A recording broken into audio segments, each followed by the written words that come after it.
TV Manijak, emisija za sve uzraste. Oluja je srpska TV serija od 12 epizoda, snimana tokom 2021-2022. godine u režiji po scenariju Miloša Radunovića. Premijerno će se prikazivati na Superstar televiziji od 30. septembra 2023. godine. Radnja serije je smeštena u period nekoliko dana pre operacije Oluja sve do završetka operacije, s epilogom koji se ukratko prikazuje i izbjeglički život naših junaka i njihovo snalaženje izvan krajine. Radnja se događa kroz dve dominantne narativne linije. Jedna prati život Ilije i Jelene i njihovog sina Petra. Ilija je diverzant kojeg Oluja zadesi dok je na frontu i Ilija iz ratnog pakla grčevito pokušava da se vrati porodici. Ilija ne zna da su mu sin i supruga u koloni, niti pretpostavlja gde i kako će se završiti njihov progon.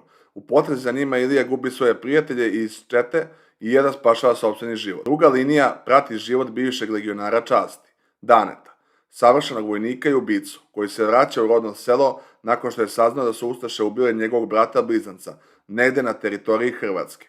Dane majci daje obećanje da će doneti telo svog brata i da će biti sahranjen u porodičnoj grobnici.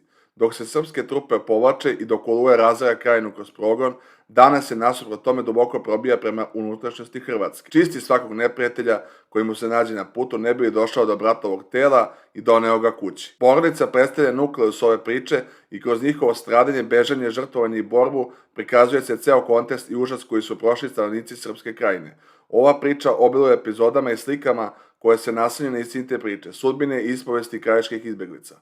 Vizura iz koje se priča posmatra dolazi od 12-godišnjeg Petra, Ilijinog sina, koji je, nakon bez ikakvih vesti o ocu, uspeo na traktoru da spasi svoju porodicu i preveze do Beograda. Igraju Zlatan Vidović, Jovo Maksić, Davor Janić, Marija Pikić, Ljubiša Milišić, Jelena Čović, Ivan Vujić, Milica Stanković, Maja Kolundžija, Novak Bilbija, Marko Bačević, Jakov Jevtović i drugi. Scenarij i režija Miloš Radunović, kompozitor Aleksandar Anđelović, izvršni producenti Vladan Anđelković i Nemanja Mićić, montažer Aref Zabi, scenograf Mile Jeremić i Zoran Jokić, direktor fotografije Bogdan Babović, produkcija Omega Production i Telekom Srbija.